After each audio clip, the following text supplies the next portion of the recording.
characters can start interacting with you guys. Yeah, if you use the hashtag Endgame, we can see your tweets over on the Unrivaled stream, and also we check them ourselves. So if you want to hit us with any information, I'm at Nightwing2024. He's at CoolOriBro, which is like Cool Story Bro, and I was so happy when I figured that out. Oh, every time somebody finally realizes that's why I have my Twitter handle like that, it's like a euphoric moment in their life. It's like, whoa. Like, hey, that's pretty clever. They've seen the light almost. So now we're going to have a great matchup here. JJROCKETS versus Mr. E. Mr. E we saw just a little while ago up against Ally lose 2-1, and then we saw JJ actually get past Bucci for the right to play Mr. E here. And so this is going to be a good one. Marth versus Diddy Kong. What can you tell me about this matchup, Ori? Sadly, not too much, but from what I've seen through MK Leo, this actually might not be too hard of a matchup. Because of Marth's range, at times he actually looks like he can outrange the ever-present Diddy Kong Fair. Yeah, that Fair covers like half the stage because he thrusts his whole body at you, and he's got those big simian feet. And right now, actually, though, you know, even with the extended range that the sword gives him, JJ's doing a really good job of playing a defensive game and just kind of getting spare hits on the E, and really just doing a great job of not taking a lot of damage. Yeah, and you know this is a very comfortable matchup for Mr. E, and we saw at Evo, he is the one who sent in Mr. Gonzalo Zero Barrios into loser's bracket. Right. So he's definitely quite comfortable in this matchup. Yeah, he knows it, and he's brought it back considerably here. JJ's got to figure out a way to get a kill here, otherwise nice counter. Yeah, that was a great counter. He's got to figure out a way to try and get this kill, though. Oh, otherwise the momentum's all on Mr. E, and Mr. E is pushing that momentum even farther. JJ's on his back foot here. Got to figure out a way to get rid of the stock before taking a lot of damage, because if there's one thing Marth can do pretty well, it's finish off stocks. Yep, and what I liked about leading into that first stock kill by Mr. E, he was conditioning JJ into thinking that he was always going to be going for quick ledge trumps, and so he, I guess, faked him out and then got him with a tipper nair instantly on the jump. Yeah, and a lot of people don't realize how potent nair is. I mean, with a weak hit, not really, but tipper nair, because it hits you twice, is deadly. Exactly, and it's like when you get the tipper part of the first one, you're kind of like stuck there for a moment. You're like, oh no, it's happening. Yeah, and then you just get launched out of it. That's I mean, I play a little bit of Marth, but I mean, I've been a victim of a few Marths too, and that's like the worst feeling. Is just when you see that pause for just a split second, you're like, well, I'm boned. Like yeah. That's exactly what happened. You're like, you're seeing the light flash before your eyes. You're kind of contemplating what happened in the moments leading up to that. Like, how did it come to this? Exactly. And JJROCKET, he is not seeing the light at all. No, not at all. And we got to hope that, you know, as Midwestern fans, that he's able to pull this out. But Mr. E's looking very, very strong here. And as a Marth fan, you know, it's tough for me to pick who I want to win. And I just want to see good Smash right now. And that's exactly what we're seeing. Yep. All right, now see, look at Mr. E. He's starting that conditioning on the ledge once again. Yeah, but JJ again, same story as the first stock. JJ come out to a big lead, and then Mr. E just crawls his way back and gets all the momentum and then finished it off. So JJ smartly retreating and just trying to have it be a little bit more difficult for him to get it, but he finds a forward smash off of a monkey flip and takes game one. Yep, and I don't know if you recognize that, but there were 3 ledge recovery options covered in that whole interaction. He Z-dropped the banana for in case JJ dipped low. He'd start with a tipper, attempt and a tipper back air, and then finally he read the monkey flip on stage with a forward smash. Yeah, Mr. E very, very good at covering options, and that's one of the benefits of playing Marth, is that it's going to give you a lot of options. Your sword and the various moves that you have. The coolest thing is that you can put your back to the ledge, back air, and then you're going to be turning directions. That's something a lot of people don't know about Marth. When you back air, you turn actually the other way, and you can go bear into fair and have it be comboed. Yeah.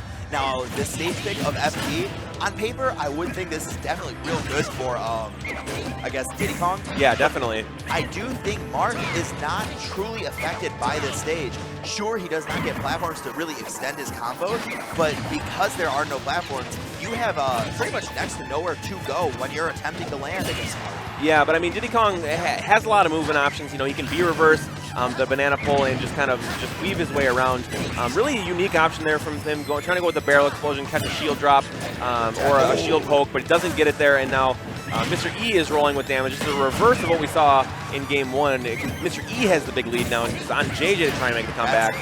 All right, what I like about that Dancing Blade is that he did side B, down side B. So it does a weird little hit. It's a weak hitbox.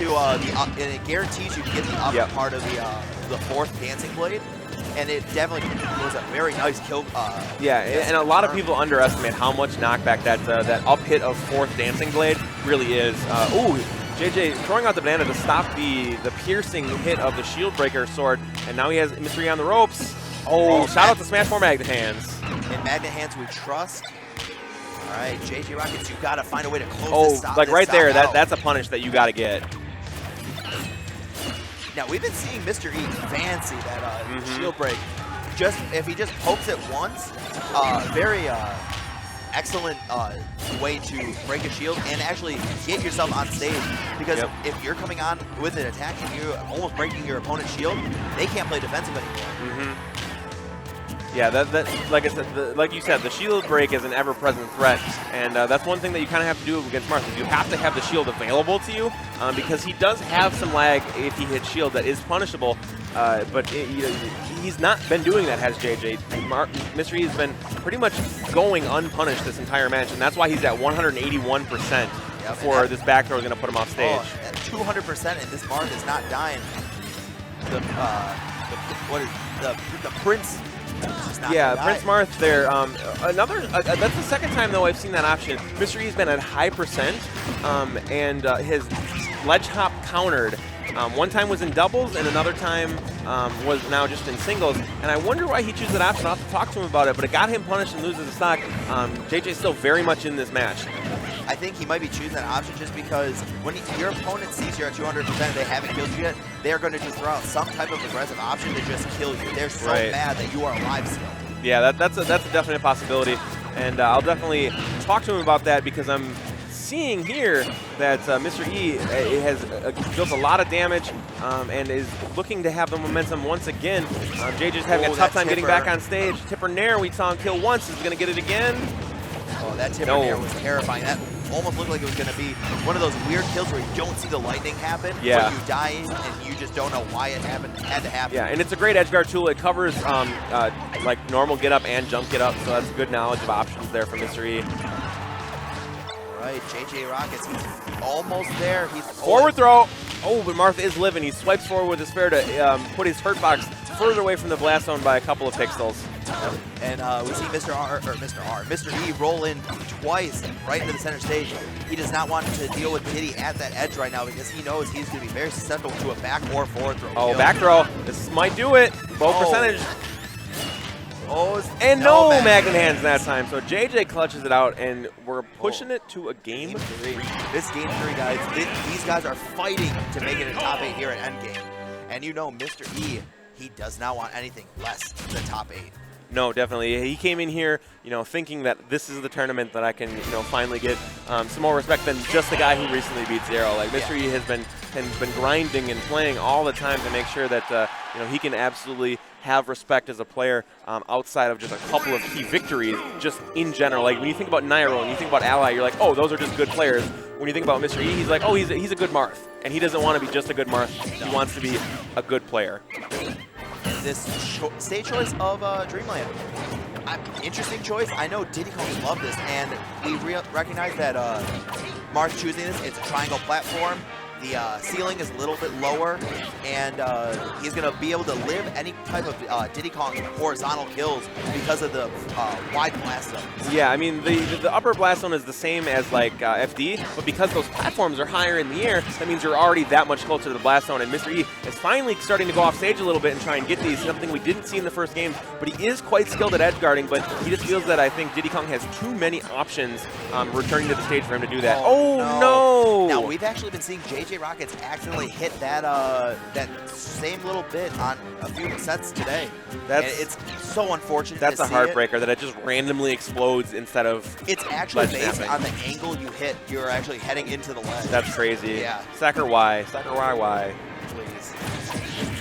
Dancing Blade again, putting on some damage. Yeah. You're just gonna have to figure out a way to get the stock off quickly, because that's one thing, again, I said before, is that Marth is good at closing out stocks. Yeah, and it's kind of looking like that that self-destruct there almost kind of neutralized any type of advantage JJ had. Oh wow, when he rides, he doesn't get pineapple, he actually rides the side up. Very, very nearly gimped by the stage, but not this time. JJ's still very much in this. Oh, no. Oh, when he tried to get the air dodge into the platform raid and didn't quite have it work for him. He was just a little bit off to the right. All right, now we're seeing Mr. E throw out those jabs. Marth's jabs are so. Oh, wow. That's it. That was an amazing tech by JJ, but Mr. E had it scouted. He knew that if he did tech, he could just instantly go into a back air and take him down. If he didn't tech, then he was dead. So that's great option coverage by Mr. E, and he is moving on one match away from top 8. No, he That is, was for he top is in 12. top 8. If it was losers top 12, that means that was losers. That was okay. So yeah, congratulations, Mr. E, for making top 8. Yep, Mr. E advances into top 8 loser side. I'm not too sure who he's going to be fighting. I think it was. I don't have the bracket in front of me. Yeah, I know. I wish we did. I will pull it up for you. Oh wait, Mr. Stern might be helping us with it. But next up, it looks like we're having Darkshad versus Tweak. Now, so that means Darkshad very, very nearly conquered Al. Yeah, and I just conquered K-Sev. You did. That is, okay, so over on Rival Tournaments, our sister stream, hit them up on them add them to your multi-Twitch. So it's twitch.tv/events to compete and twitch.tv/onrival tournaments.